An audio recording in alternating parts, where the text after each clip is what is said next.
Halo teman-teman, Assalamualaikum. Jumpa lagi di Kebun Mini. Kebun Mini, solusi untuk ruang kecil. Apa kabar teman-teman? Mudah-mudahan kabarnya baik ya, dalam keadaan sehat, dalam lindungan Allah Subhanahu wa Ta'ala. Amin. Berkebun lagi kita. Kebun rumahan di lahan sempit di samping rumah. Dan alhamdulillah, walaupun lahannya sempit, masih bisa panen sayur berkali-kali.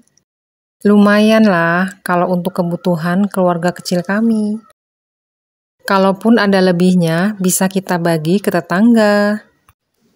Kalau aku perhatikan ya teman-teman, selama aku berkebun sudah hampir 1 tahun ini, karena media tanamnya sering kita tambahkan bahan organik seperti pupuk organik, ataupun limbah-limbah dapur yang kita komposkan. Walaupun media tanamnya bekas dan kita tanamin lagi, tanaman tersebut masih dapat subur dan tumbuh dengan baik, teman-teman. Tanaman sawi pahit dan sawi putihku, alhamdulillah juga subur ya, teman-teman.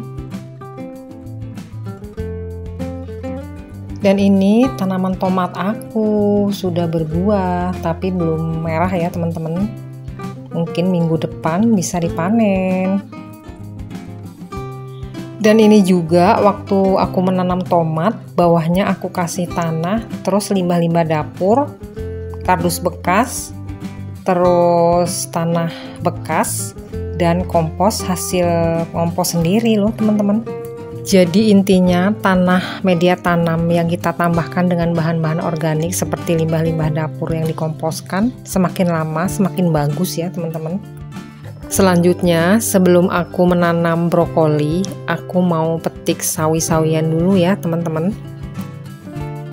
Dan ini aku lembarin lagi ya teman-teman daunnya. Aku sisain pucuk-pucuknya aja.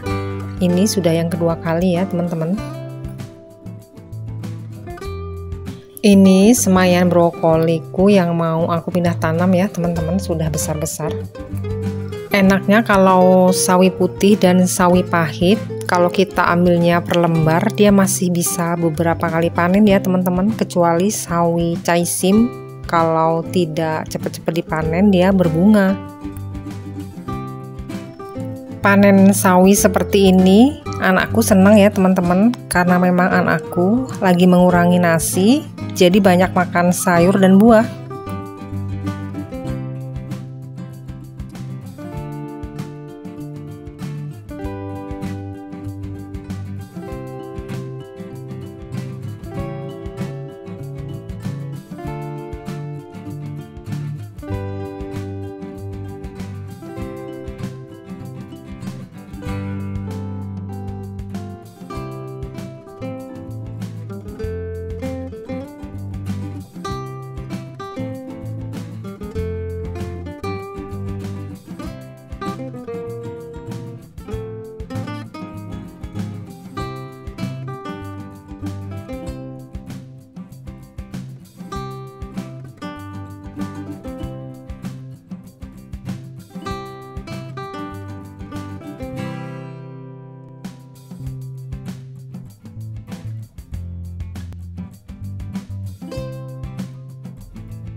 Ini ada bunga kol yang bisa dipanen lagi.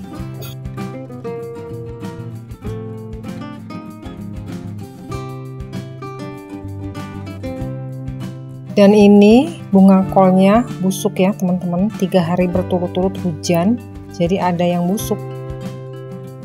Dan ini susah sekali nih, ini busuk batang jadi alot ya teman-teman, dipatahin harus pakai pisau ini.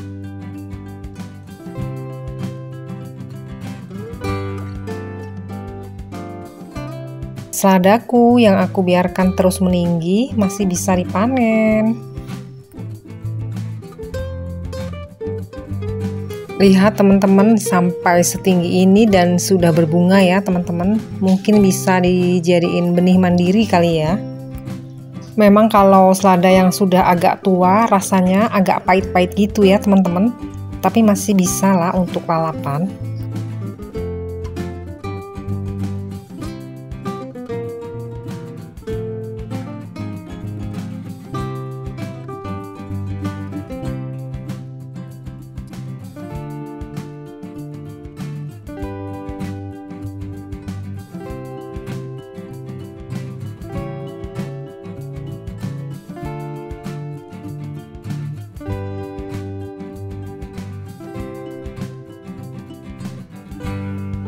Dan ini alhamdulillah bisa panen sawi-sawian, sawi pahit, sawi putih, sawi caisim, bunga kol, dan selada hijau. Oke, aku lanjut tanam brokoli ya teman-teman. Dan ini aku sudah siapkan media tanam ya teman-teman. Aku pakai media tanam yang siap pakai dengan dasaran pot yang aku kasih tanah, limbah dapur, dan tanah bekas ya teman-teman. Tujuan mencampurkan media tanam dengan media tanam yang siap pakai itu kan ada arang sekam ya teman-teman. Karena arang sekam sendiri memiliki pH yang cukup tinggi sehingga bisa digunakan untuk meningkatkan pH pada tanah yang asam untuk campuran. Arang sekam juga dapat mengikat air dan menetralkan residu pupuk kimia atau racun lain dalam tanah sehingga meminimalisir keracunan dan menjaga kualitas tanah. Kadang-kadang kan kalau media tanam bekas suka agak lengket gitu ya teman-teman, agak keras. Jadi kalau kita tambahkan sekam bakar, media tanamnya jadi gembur dan ringan.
Oke, tanam-menanamnya sudah selesai. Sampai di sini videoku ya teman-teman. Sampai jumpa di videoku selanjutnya. Semangat berkebun. Wassalamualaikum warahmatullahi wabarakatuh.